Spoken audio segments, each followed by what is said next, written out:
Welcome to the channel. This is Oblivion New Year here with a banner reaction for the newest legendary hero. I think it's gonna either be water or wind season. I can't really remember. So I think some big ones we could get is like male Robin, male Corin. I would say Alencia, but I don't think she would be blue, and I'm pretty sure it's supposed to be blue legendary this month. Also, I think she'd be wind, but you know, there's Claude, and Claude should have been wind, but he was earth, so who really knows? But yeah, if we get Alencia, I will freak out super hard. So let's see what we actually get. Who is going to be the newest legendary hero?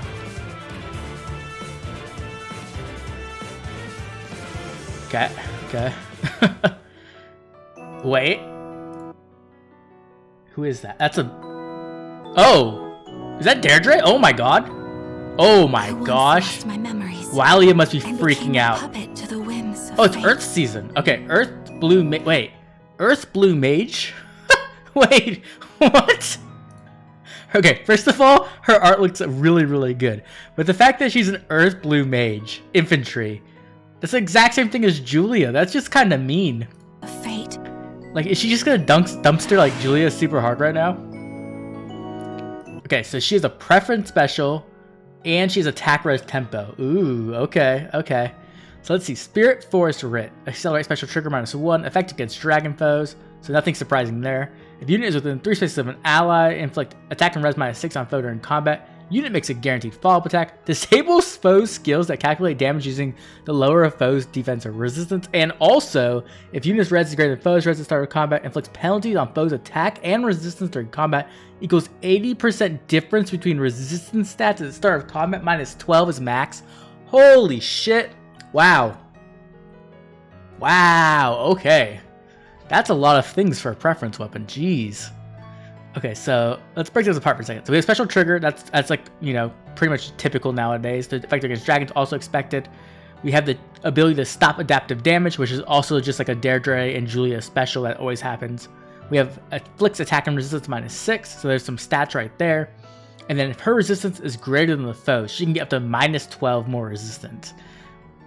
No, she can get -12 attack and resistance. Holy crap. So she can get -18 to attack and resistance. Now let's see, how much resistance do you actually need to do that, right? What is the difference? It's 80%, so let's... I gotta do math real quick. Okay, so I did the math, it took me a second.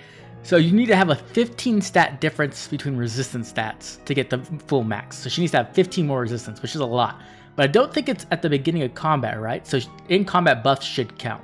So that's pretty good, especially because she has Stillwater 4 though. So maybe it is before combat then.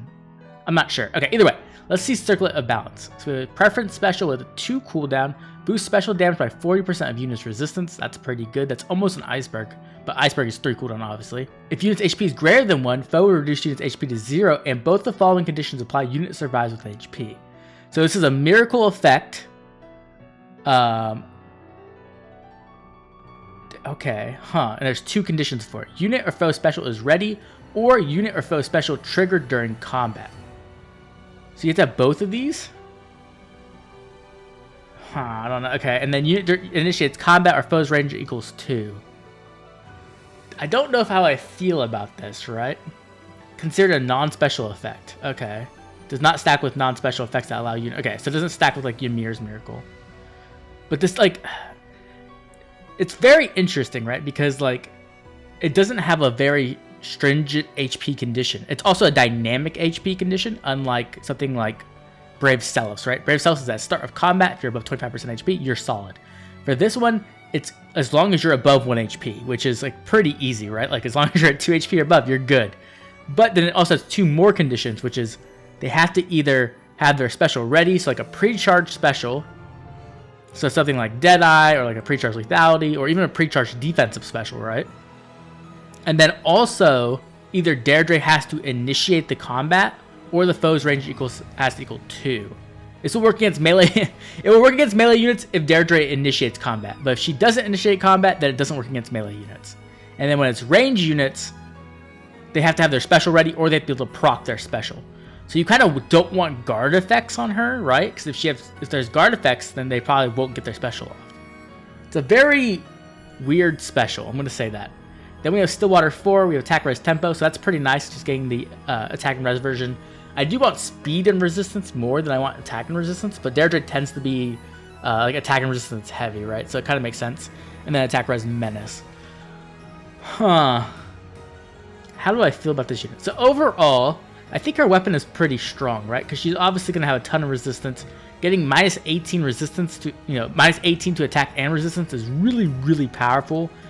The thing is that I don't like Stillwater necessarily, unless the resistance check is based off visible stats. If it's based off visible stats, it makes sense to have Stillwater. But if not, you're actually actively hurting her defense. And because her weapon can give up to minus 18 attack, which is essentially plus 18 defense and resistance, right? So she can actually be really, really bulky, though we don't know their stats yet, obviously. So her defense could be abysmal. But if it's not, then she can actually be a very bulky mage, right? So I'm not sure if I like Stillwater. So we'll have to see how the stat check works. If I had to guess, it doesn't seem like it's at the beginning of combat. So it would just be like visible, like it would be all stats, which means you can use a better A skill, like, I don't know, attack res ideal or something like that, or attack res solo, and then still get the defense, which is nice.